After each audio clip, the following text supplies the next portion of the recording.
E hai moito tempo que esta sabiduría, esta conciencia da responsabilidade, esta idea de que non somos actores principales e somos definidores principales a largo plazo, non a corto plazo, do sistema, non está alimentada. Por que non está alimentada? Por varios problemas. O primeiro, e vou empezar seguramente por que debía ser o último, xa o dixe. Porque os políticos abandonaron a idea de liderazgo social e a idea de pedagogía da política. E, por tanto, cando se presentan ante calquera sitio, sempre din o que entenden que a xente lle gusta escoitar. E non se pon nunca en conta. Salvo cando chegan a límites espectacularmente graves. E claro, o límite grave, máis que dar lección, o que dá é a sensación de que xa perdemos a partida e está xogando outro rollo. E, por tanto, eu creo que é necesario que volva a haber políticos con discurso e que cando veñan ás nosas casas, en vez de estarnos contando todos os días que nos van facer un tren, é unha autovía, é unha carretera, é unha plaza máis de cama para cando esteamos enfermos, que nos empecen a contar en que país estamos, carotimos, en que gastamos os cartos, de onde veñen os equilibrios básicos que se moven. En a medida en que teña que haber transformación, en que teña que haber cambio e progreso, cada un vai. E iso é moito máis importante que a promesa base. Eu penso nestes días, como están facendo moitas veces a pregunta, gana Galicia cos presupostos generales ou perde? O outro día vi os presupostos da Xunta e vi nun programa de televisión, porque eu estaba, claro, iba a falar, repartidos por concellos. E eu puxendes un exemplo, pero vamos a ver. Que nos pasaría se don José Blanco chegara a Galicia co poder inmenso que ten ahora mismo de enviurgo general de toda a construcción de España e dicir, desde ahora hasta dentro de 10 anos todo o que se gaste en AMES vai se gastar en Galicia. O 99% da población levantaría un altar e comiría esa peza.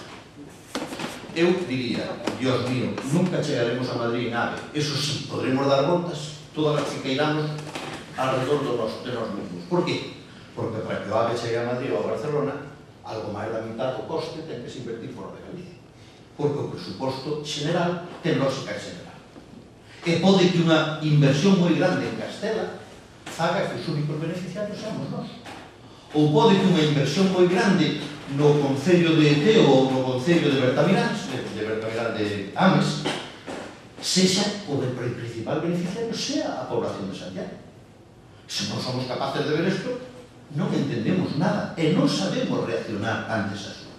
E quen ten que dicirnos eso e acostumbrarnos a ver os presupostos así? Hombre, primeiro os políticos.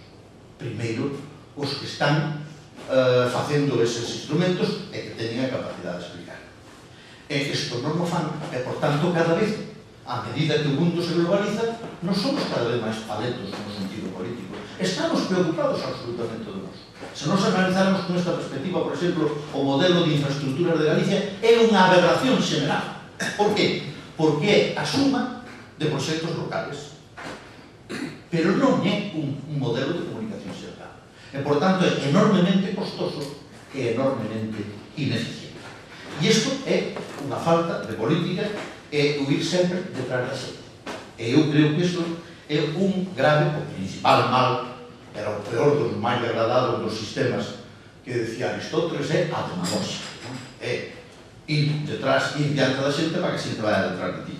En Madrid había unha cova que se chamaba, un pub que se chamaba Las Cuevas de Sésamo.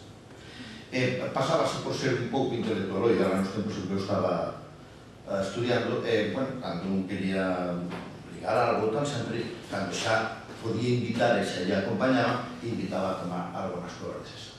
E as Cuevas de Sésamo, para dar esa sensación intelectual, tiñan todas as paredes, eran unhas covas, efectivamente, un edificio no País, un edificio de Madrid, e tiñan unha serie de frases escritas pola parede. E unha delas, que eu recordo moitas veces, estaba atribuída a Goethe.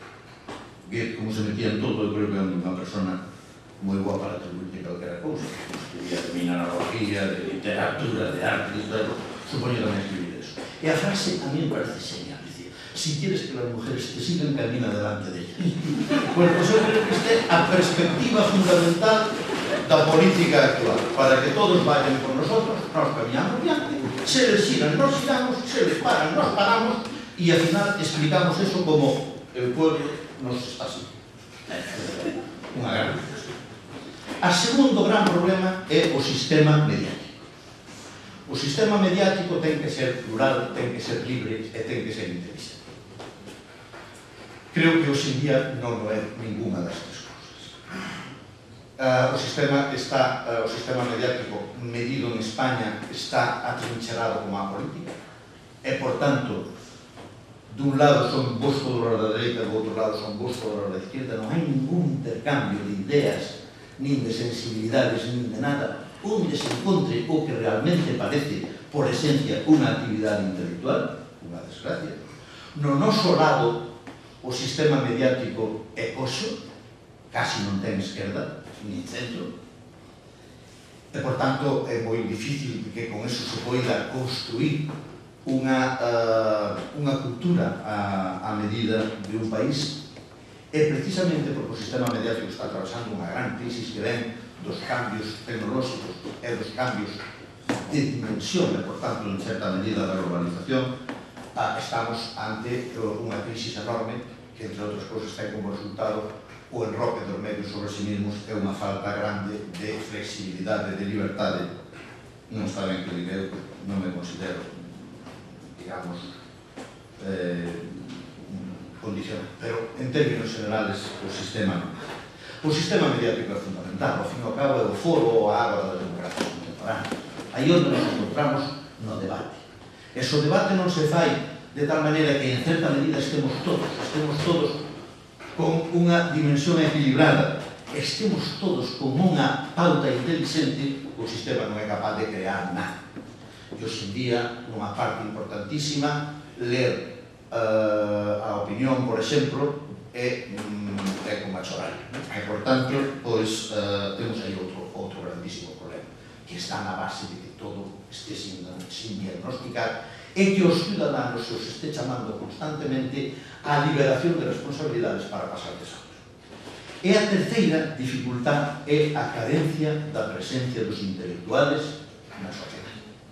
O intelectual hoxe é fundamentalmente un señor pagado que costa barato e que, por tanto, casi sempre escribe o mandado de alguén, cumple o que lle encargaron, cobra e máis.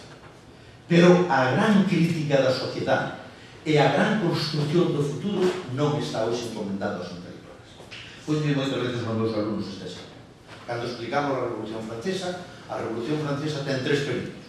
Primeiro, a conformación ideolóxica do novo mundo da democracia liberal, a transmisión deses conceptos á sociedade, iso é a ilustración, e a acuñación dos conceptos jurídicos e políticos novos, gracias ás constitucións, parlamentos, etc., que constituyen a base fundamental da construcción da democracia liberal. Despois ven un segundo turno, que é o das burguesías. Son as primeiras que teñen capacidade de movilización e nun intento do que o cambio de régimen a régimen nos despois de as ventaxas que tiñan e as oportunidades que tiñan, os controles tamén que tiñan sobre a sociedade, intentan facer o primeiro cambio a democracia liberales que outros.